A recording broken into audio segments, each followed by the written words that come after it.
اعوذ باللہ من الشیطان الرجیم بسم اللہ الرحمن الرحیم ویورز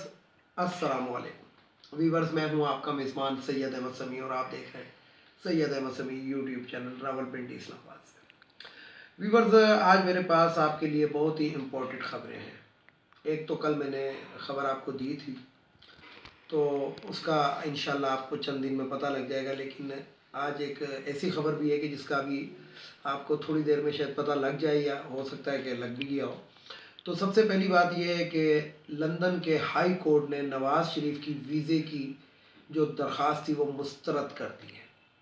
لیکن یہ اس کا ایک مسترد تو ہو گئی، اور ظاہری بات ہے کہ